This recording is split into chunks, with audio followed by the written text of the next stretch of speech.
नमस्कार दोस्तों, blog bytes में आपका स्वागत है। ये मेरा तीसरा और आखिरी वीडियो है इस बिट टेंसर स्कैम सीरीज में। और ये बहुत ही अनोखे टाइम पे आया है। 29 मार्च को एक ट्विटर स्पेस सेशन हुआ था जिसका नाम था इस बिट टेंसर यूजफुल।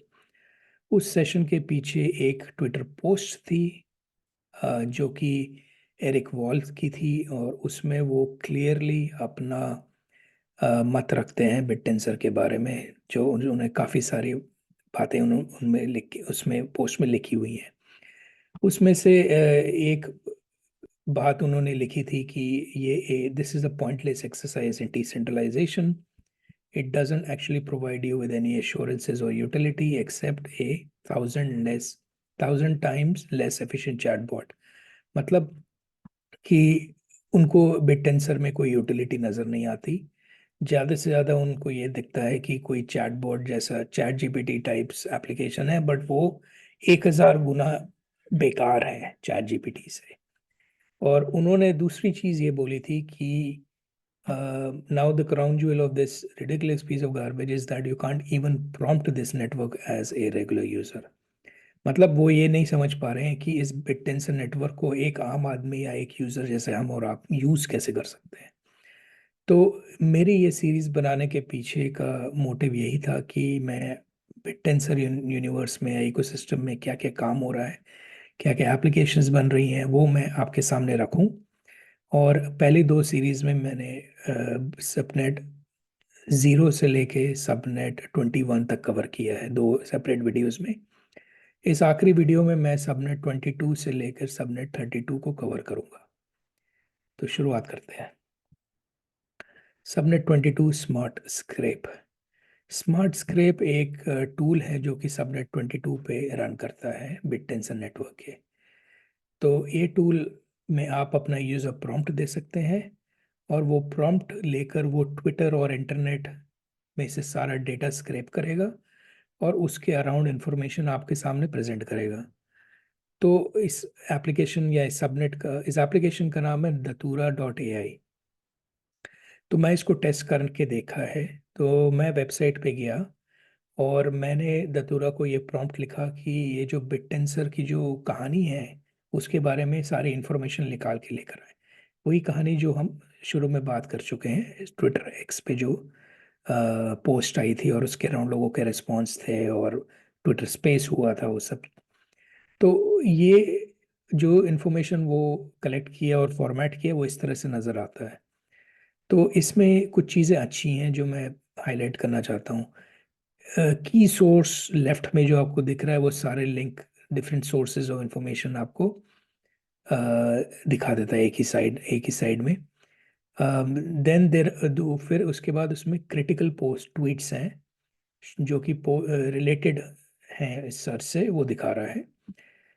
और दूसरी अच्छी बात यह है कि इसमें ट्विटर समरी और समरी के नाम से एक पैराग्राफ या कुछ कंटेंट दिया हुआ है जो कि आपको ओवरऑल सिचुएशन के बारे में एक समराइज वर्जन देता है। और राइट साइड में आपको सारी लिस्ट मिल जाएगी ट्वीट्स की। बट इसमें अगर आप गौर से देखें तो इसमें वो ओरिजिनल ट्वीट एरिक पॉल की मिसिंग है, जिसकी वजह से ये पूरा डिबेट चालू हुआ था ट्विटर पे। सो ये मैं इसको अच्छा रेट नहीं करूंगा बिकॉज जो एक्चुअल रीज़न था इस पूरे कहानी का वो उसको डटूरा उसको ग्रास्प नहीं कर पाया। परहैप्स मेरा प्रॉम्प्ट कुछ ज़्यादा एक्सप्लिसिट है और उसमें हो सकता है मुझे और इन्फॉर्मेशन देने की ज़रूरत थी। बट ये आउटपुट का एक्सपीरियंस रहा है मेरा। ओवरऑल इसका फॉर्मेटिंग बहुत अच्छा है और ये काम करता है, कुछ हद तक तो काम करता ही है। और आप चाहें तो आप खुद भी यूज़ कर सकते हैं। ये वेबसाइट इसकी यहाँ पे लिखी हुई है। सबनेट 23 नीश इमेज एक और इमेज जनरेशन सबनेट है जो कि डिस्ट्रीब्यूटेड इमेज जनरेशन पे काम करता है। उसका एक फ्रंट एंड है, एक एप्लीकेशन है जिसका नाम है नीश इमेज, जहाँ से आप text to image, image to image और कंट्रोल टू इमेज जनरेट कर सकते हैं। आप खुद ही इसको ट्राई करके देखिए आपको कैसा रिस्पॉन्स मिलता है। ये लिंक इसका एप्लीकेशन का मैंने यहाँ दे रखा है और डिस्क्रिप्शन में भी है। Subnet 24 omega labs. Omega labs एक एआई रिसर्च ग्रुप है जो कि वॉम्बो के फाउंडर्स ने स्टार्ट किया है। वॉम्बो एक एआई कंपनी है, एक प्रोडक्ट बनाती है, काफ़ी सारे प्रोडक्ट्स हैं एक्चुअली उनके। और वो आर्ट क्रिएट करती है on the basis of text prompt. Omega labs का जो एम है इस सबनेट के पीछे, वो ये है कि उनको वो दुनिया का सबसे बड़ा open source multi modal data set बनाना चाहती है, जो कि आर्टिफिशियल जनरल इंटेलिजेंस के लिए काम आएगा। मल्टी मॉडल डेटा सेट या मॉडल का मतलब ये है कि आप टेक्स्ट, कोई भी मोड ले लें इनपुट का, जैसे टेक्स्ट, उससे आप इमेज भी जनरेट कर सकते हैं, वीडियो भी जनरेट कर सकते हैं, और साउंड भी जनरेट कर सकते हैं, और दूसरी इमेजेस भी जनरेट कर सकते हैं। आप अगर आप वीडियो ले रहे हैं इनपुट, तो उससे आप टेक्स्ट जनरेट कर सकते हैं, दूसरा वीडियो जनरेट कर सकते हैं आप, तो कोई भी कॉम्बिनेशन आप यूज़ कर सकते हैं। तो इसके लिए आपको एक बहुत ही जनरलाइज और बहुत ही बड़ा डेटा सेट की ज़रूरत है।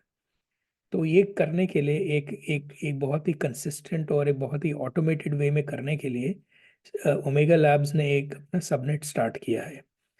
तो अगर ओमेगा लैब्स इसको खुद करता, तो वो कुछ मुट्ठी भर रिसर्चर्स बैठ के यूट्यूब और इंटरनेट का सारा वीडियो स्क्रैप करते, उसमें से स्निप निकालते। तो ये काम इन 4 5 6 लोगों के लिए बहुत बहुत बहुत मुश्किल होता। तो उसको इन्होंने किसी तरीके से अब ऑटोमेट कर दिया है, जहाँ पे एक सबनेट पे वही काम 233 माइनर्स करती हैं।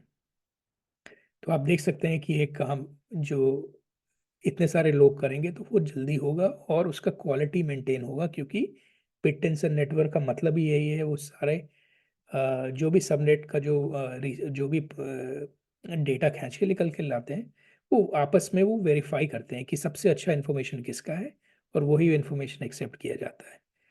तो मार्च 10 को ये सबनेट स्टार्ट हुआ था, और अब तक उन्होंने 1 मिलियन घंटे वीडियोस के कलेक्ट कर चुके हैं, जिसमें कि more than 30 million 2 minute video clips हैं। ये सब फ्रीली अवेलेबल है उनके हगिंग पेज लिंक पे। और ये डेटा सेट यूज़ करके उन्होंने एक छोटा सा फ्रंट एंड एप्लीकेशन भी बनाया है, जहाँ पे आप अलग अलग इनपुट और आउटपुट का कॉम्बिनेशन सेलेक्ट कर सकते हो, जैसे आप देख रहे हैं यहाँ पे। और उससे आप उस मॉडल को यूज़ करके देख सकते हैं। Subnet 25 hive train. Hive train एक क्रिप्टो एआई ऑल्टरनेटिव है हगिंग फेस का मॉडल ट्रेनिंग के के लिए। इट अलाउज वो बेसिकली रिसर्चर्स और डेवलपर्स जो हैं, वो अगर अपना मॉडल ट्रेन करना चाहते हैं, तो वो या तो AWS पे जाते हैं, वहाँ पे परचेस करते हैं GPU कैपेसिटी या कंप्यूट, या हगिंग फेस पे भी जाके वो यही काम कर सकते हैं। बट हाइव ट्रेन पे क्या है कि हाइव ट्रेन एक वो डिसेंट्रलाइज वर्जन उसका देता है, जहाँ पे आप GPU नोड्स प्रोवाइडर्स के साथ वो कंप्यूट रिसोर्स ले सकते हैं। फ़ायदा ये एंड रिसर्चर्स को इसके लिए क्या है कि ये जो भी सर्विस है अपने मॉडल ट्रेन फ्री में कर सकते हैं। तो अनलाइक अगर वो हगिंग फेस पे जाएंगे तो उनको पर आवर रेट देना पड़ेगा। यहाँ पे उनको कोई रेट देने की ज़रूरत नहीं है, कम्प्लीटली फ्री रहेगा। और फ्री इसलिए है क्योंकि टाओ का जो इन्फ्लेशन है, जो एमिशन हर हर हर हर हर समय जो टाओ नए टोकन्स बनाता है, तो वो कॉस्ट वहाँ से बेयर होता है। सो अभी के लिए तो ये फ्री है, आगे जाके देखना पड़ेगा कि ये क्या एक पेड सर्विस बनती है या नहीं। Subnet 26 alchemy. एल्कमी एक और इमेज जनरेशन स्टूडियो है, जो कि कोर्सेल का जो सबनेट है उसके जैसा ही है। इसके बारे में ज़्यादा जानकारी अभी है नहीं, और इसका एप्लीकेशन ऑल्दो यहाँ पे इस लिंक पे है, आप इसको ट्राई कर सकते हैं। Subnet 27 compute. सबनेट 27 जो है वो एक परमिशनलेस मार्केट है, जहाँ से आप कंप्यूटिंग रिसोर्स एक्सेस कर सकते हैं। वो कंप्यूटिंग रिसोर्स हो सकता है AWS का हो, या गूगल का हो, या किसी और क्लाउड प्रोवाइडर का हो। तो अभी ये इसके थ्रू क्या है कि अगर आप रिसर्चर हैं तो पहले आपको चूज करना पड़ेगा कि AWS पे जाऊं कि गूगल में चाहो, दोनों को कंपेयर करूं। अब हाइव ट्रेन, सॉरी, कंप्यूट में क्या है कि उन्होंने एक जगह बना दी है मार्केट प्लेस, जहाँ पे आप जा सकते हो और वहाँ से आप अपना चूज कर सकते हो कौन सा कंप्यूट आपके लिए बेस्ट है, सूटेबल है, और वो वही कंप्यूट आपके लिए रिसोर्स अरेंज कर देगा जो आपको चाहिए।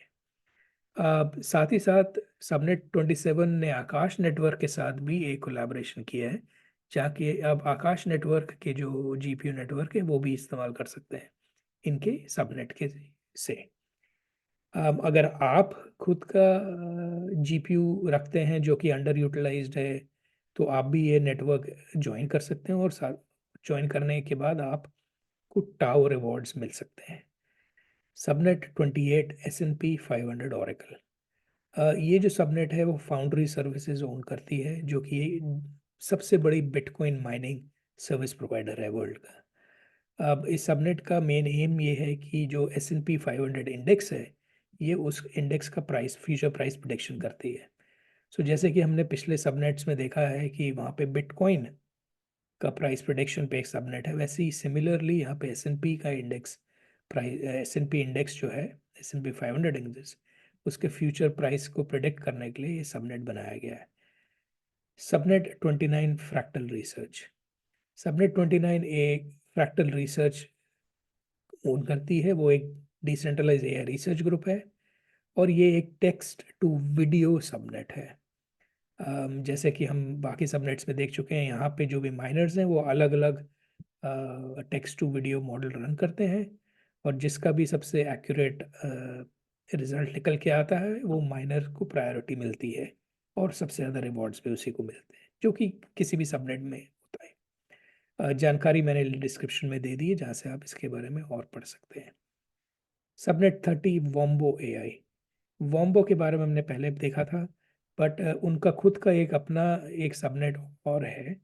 अब वॉम्बो क्या है, एक वेब2 कंपनी है जिन्होंने कुछ एंड्रॉयड और iOS एप्स बनाए हुए हैं, मोबाइल एप्स, जहाँ से आप टेक्स्ट प्रॉम्प्ट या इमेज प्रॉम्प्ट से आप बड़े अच्छे क्रिएटिव वीडियोस या टेक इमेजेस बना सकते हो। अब ये इतना पॉपुलर है कि इनके 100 मिलियन से ज़्यादा डाउनलोड्स हैं, और अब उन्होंने काफ़ी रिसर्च करने के बाद बिटटेंसर नेटवर्क को चूज किया है amongst all the other crypto AI projects, जिससे जिससे वो उनको ऐसा लगता है कि उनकी जो एग्जिस्टिंग प्रोडक्ट और सर्विसेज है वो और एफिशिएंट और अच्छी हो सकती है। तो ये बहुत बड़ी बात है, ये एक क्रिप्टो एआई एडॉप्शन के लिए बहुत बड़ी स्टोरी है, इसमें कि वेब2 कंपनी अब रियलाइज कर रही है कि वेब3 का जो प्रोजेक्ट है वो एक्चुअली में उसके काम आ सकता है। तो ये सबनेट क्या अभी ये क्या कर रहा है, अभी ये 235 माइनर्स रन करता है, जो कि सिंपल इमेज जनरेशन टास्क करते हैं। तो ये इमेज जनरेशन उसी लाइंस पे जिस तरह से वॉम्बो का ड्रीम एप्लीकेशन करता है, बड़े अच्छे आर्टिस्टिक टाइप के इमेजेस निकालता है टाउ सिंबल के साथ। तो अभी तो इसका ये बहुत ही सिंपल सा यूज केस है और आउटपुट है, बट अभी वो टेस्टिंग हो रही है सबनेट की, और आइडिया ये है कि ये सबनेट को वो अपने मेन स्ट्रीम एप्लीकेशन जो है जैसे ड्रीम, उसके साथ इंटीग्रेट करेंगे एक दिन। तो अगर आप इनका ऐप यूज़ करेंगे तो पीछे बैक साइड में वो एक्चुअली बिट टेंशन नेटवर्क का इन्फ्रेंस यूज़ करेगा। तो आप समझ सकते हैं ये कितनी बड़ी बात होगी इस पूरे स्पेस के लिए और बिट टेंसर के लिए। ज़्यादा जानकारी अगर आपको चाहिए तो डिस्क्रिप्शन में मैंने लिंक्स दिए हुए हैं। सबनेट 31 टाउ अकाउंटिंग सिस्टम, ये एक बहुत ही अलग सा एक सबनेट है। जो ये टाउ अकाउंटिंग सिस्टम है वो एक टोकन स्टैंडर्ड लेकर आना चाहता है बिटटेंसर इकोसिस्टम के लिए। ये जितने भी अलग अलग सबनेट्स हैं वो एक्चुअली में देखा जाए तो एक तरीके से प्रोजेक्ट्स या एप्लीकेशंस हैं, और हो सकता है कल को उनको लगे कि उनका खुद का टोकन होना चाहिए, जिससे कि वो आपस में ट्रेड कर सकें और इकोनॉमिक एक्टिविटीज़ को बढ़ावा दे सके। तो टीएएस जो है उन्होंने एक टोकन स्टैंडर्ड बनाया है, जैसे कि हम ERC20 जानते हैं इथीरियम के लिए, वैसे उन्होंने एक बिटटेंसर के लिए टोकन स्टैंडर्ड बनाया है जिसका उन्होंने नाम रखा है TRC20। तो ये जो प्रोजेक्ट्स हैं वो ये टेम्पलेट और ये स्टैंडर्ड यूज़ करके अपना टोकन बना सकते हैं। साथ ही साथ वो ये भी काम कर रहे हैं कि वो इथीरियम के साथ ब्रिज इस्टेब्लिश कर रहे हैं, सो दैट जो लिक्विडिटी वो फ्लो हो सके फ्रॉम इथेरियम टू बिटटेंसर। तो ये बड़ा इंटरेस्टिंग एक सबनेट है। हम आगे देखना होगा जैसे कि जैसे बिटटेंसर की यूजेबिलिटी, यूटिलिटी, यूसेज बढ़ेगी, वैसे के वैसे हो सकता है कि ये इंडिविजुअल प्रोजेक्ट्स अपना टोकन निकालें और फिर ये मार्केट अपना खुद का डीफाई आपको एप्लीकेशंस दिखेंगी, इथेरियम के साथ इंटीग्रेशन दिखेगा। तो आप समझ सकते हैं ये क्या हो सकता है बिटटेंसर के लिए। आखिरी सबनेट है सबनेट 32, एलएलएम डिटेक्शन। ये एलएलएम डिटेक्शन एक बहुत ही इम्पोर्टेंट सबनेट है।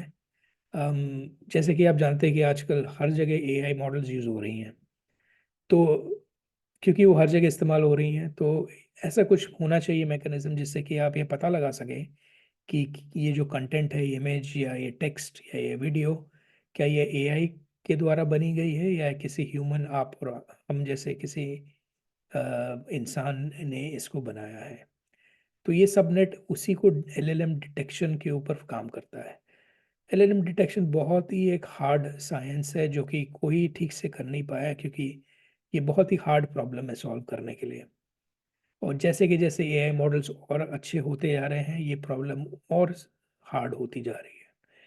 तो इस मामले में बिट टेंशन नेटवर्क पे ये सबनेट रखना एक मेरे ख्याल से एक इंटरेस्टिंग और एक अच्छी बात है, क्योंकि बिट टेंशन नेटवर्क का आपका पर्पज़ ये है कि किसी भी एक प्रॉब्लम को लेकर उसका जो सल्यूशन जनरेशन का जो प्रोसेस है वो उसको स्पीड अप कर सकता है, क्योंकि ये एक इंसेंटिव मॉडल पे काम करता है ना, जैसे कि हमने ओमेगा लैब्स वाले केस से भी देखा है। और किसी भी सबनेट में आप जा सकते हैं, कोई भी मॉडल आप जनरेट कर रहे हो, सारे माइनर्स आपस में compete करते हैं, जो बेस्ट रिजल्ट होता है वही माइनर सर्वाइव करते हैं। तो यहाँ पे भी वही होगा, जो माइनर्स सबसे अच्छा एलएल आउटपुट ह्यूमन और एआई के बीच में डिफरेंशिएट कर पाएंगे, तो वही माइनर सर्वाइव कर पाएंगे। तो इनका एक फ्रंट एंड एप्लीकेशन है जिसका लिंक मैंने दिया हुआ है डिस्क्रिप्शन में। मैंने उसको ट्राई करके देखा। तो शुरुआत में तो मैंने अपना टेक्स्ट उसमें पेस्ट किया, और जब मैंने उसको टेस्ट सबमिट किया तो उसको समझ में आ गया कि ये एआई जनरेटेड नहीं है, ह्यूमन रिटन कंटेंट है, तो वो उसने करेक्ट डिटेक्ट किया। उसके बाद मैंने क्या किया, मैंने वही कंटेंट उठाया, क्विल बॉट पे गया और मैंने उसको हल्का सा मॉडिफाई कर दिया एआई के थ्रू। तो ये अब क्या है, ये मिक्स हो गया है, मेरा भी कंटेंट है उसमें, एआई का भी उसमें ट्रेसेस होंगे। तो ये जब मैंने उसमें पेस्ट किया तब उसको लगा कि ये फिर भी ह्यूमन है, ह्यूमन रिटर्न है। तो अब यहाँ पे हम सोच सकते हैं कि हाँ भाई ओके, आप अल्टीमेटली ह्यूमन रिटर्न ही है, आपने थोड़ा सा मॉडिफाई किया है, बट यहाँ पे आप ये एक थोड़ा सा ग्रे एरिया हो जाता है कि क्या आप इसको ह्यूमन रिटर्न कंसिडर करेंगे, कितना परसेंटेज ह्यूमन होना चाहिए ह्यूमन रिटर्न के लिए। तो ये सब चीज़ें बहुत ही ग्रे एरिया है। सो फाइनली मैंने पूरा का पूरा एक परप्लेक्सिटी का रिस्पॉन्स उठा के मैंने पेस्ट किया, और जब मैंने सबमिट किया तब भी उसने ये बताया कि ये ह्यूमन जनरेटेड है, पर उसने ये भी बोला कि इसके एआई होने की संभावना सबसे ज़्यादा है, जैसे कि आप अभी देख सकते हैं स्क्रीन में। सो वो कुछ हद तक काम करता है बट एकदम एक्यूरेट नहीं है। तो इससे आप समझ सकते हैं कि ये जो प्रॉब्लम है एलएलएम डिटेक्शन की, ये कितनी एक एक एक एक मुश्किल प्रॉब्लम है सॉल्व करने के लिए। बट मेरे को लगता है बिट टेंसर नेटवर्क जैसे सिस्टम्स पे ही ये प्रॉब्लम बेहतर हो सकती है, इसका सोल्यूशन बेहतर किया जा सकता है। ओके, तो तो ये आखिरी वीडियो है मेरे इस बिट टेंसर स्कैम सीरीज में। आशा करता हूँ कि आपको पसंद आया है। दी जैसे कि मैंने पहले किया है, ये पूरे सीरीज बनाने के पीछे का मेरा मोटिव ये था कि मैं इस नेटवर्क पे क्या क्या काम हो रहा है वो लोगों के सामने लेकर आया, उनको जागरूक करूं। अगर कोई ऐसी एप्लीकेशंस जो इंटरेस्टिंग है वो आप ट्राई करके देखें, आपको कैसे पसंद आती हैं ये।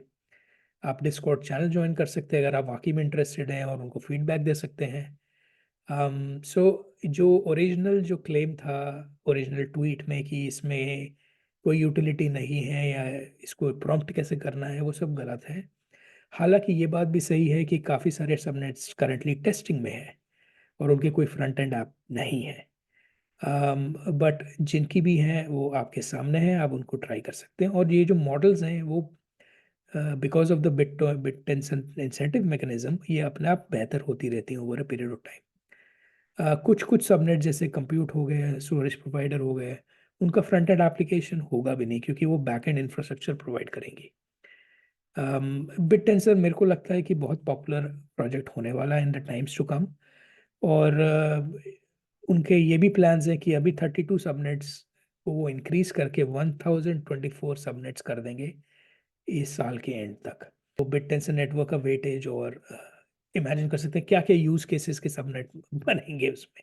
तो आपको ये वीडियो पसंद आया होगा, लाइक और शेयर सब करें और सब्सक्राइब करें चैनल को। और अगले सब वीडियो के लिए आप सबसे नमस्कार।